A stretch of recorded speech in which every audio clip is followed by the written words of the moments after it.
What's up guys, Andy here with another episode of Tap Lab. Starting this one out on the Twitter camera because today we're talking all about Twitter. A little bit different type of episode today. We're just discussing a topic. And today we're talking about, is Twitter underrated? In my opinion, in the current state, no.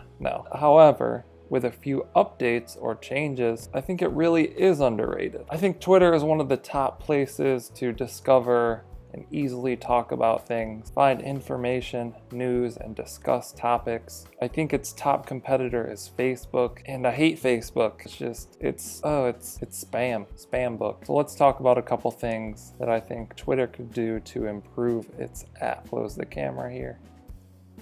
So here we have Twitter. This is just the default Twitter app. And what they have is a few products within this app that just don't work well together. Right here we have the main Twitter feed. We can tap the icon in the top right to post a tweet, photos, videos, lives, all of that. That stuff is working well. And then the bell down here, we have notifications and messages on the right. That is all working extremely well. So this is the core product, those things that I've just talked about, the main feed here, tweets. But then we have a couple of other things. We have this search bar right here, the search icon. And then within the search icon, there's Moments. So they have this other product called Moments. And here's also some trends.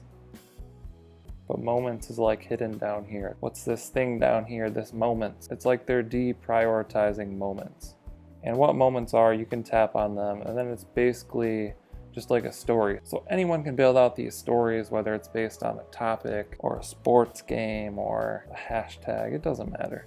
Anyone can make a moment. To do that, you would tap on your icon in the top left or swipe from the left side of the screen.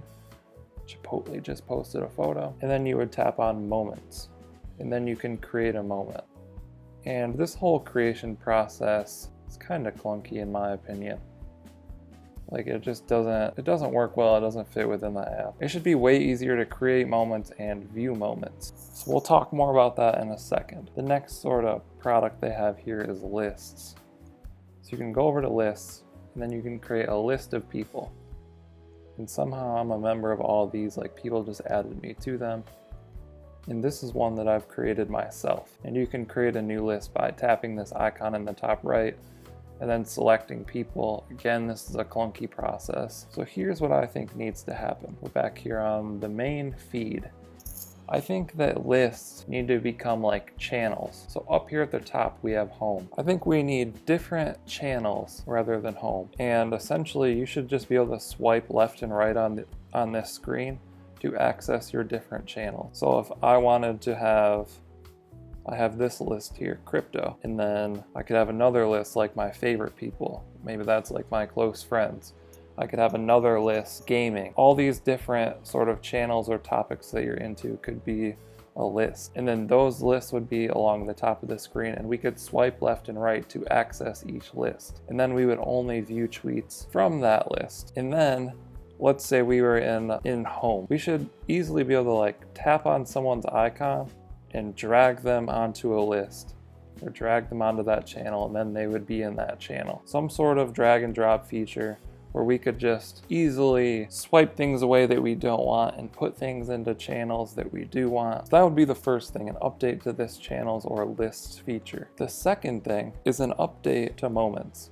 I don't think Moments is a bad idea. I think it's poorly implemented. They already sort of have topics for these moments. Down here, they already have topics like gaming, and then there's moments within these topics.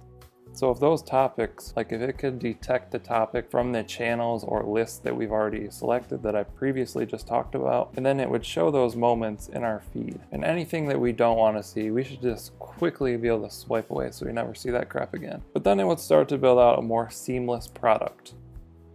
And a way it could do that, let's go over here to Instagram. Okay, right here, exactly like this. Recent stories. So your moments could kind of look like this within each channel. So each one of these little boxes would be a moment, and as we're scrolling through our feed, these moments would come up. We could watch those, possibly swipe them away when we're done, or if we don't want to see moments like that anymore, an easy way to not see that But that's something I would like to see. I think it could really do a lot for Twitter, make it a more seamless product, because right now it's just got a lot of different products in one that don't work well together. That's all I got for this video. Just my thoughts on Twitter and the current product and what they could do to improve it. I love Twitter and I just wanted to see it thrive a little more, get some more exposure, because it's a really great product. It's almost there, even though they don't do many updates on it. But that's what I think. Let me know what you think about this down in the comments below, and we can start a discussion down there. Thank you guys for watching. Be sure to subscribe for daily social media videos just like this one. Also, check out some of my other social media and subscribe to my other YouTube channels. I'll link them all down in the description. I'll see you guys next time.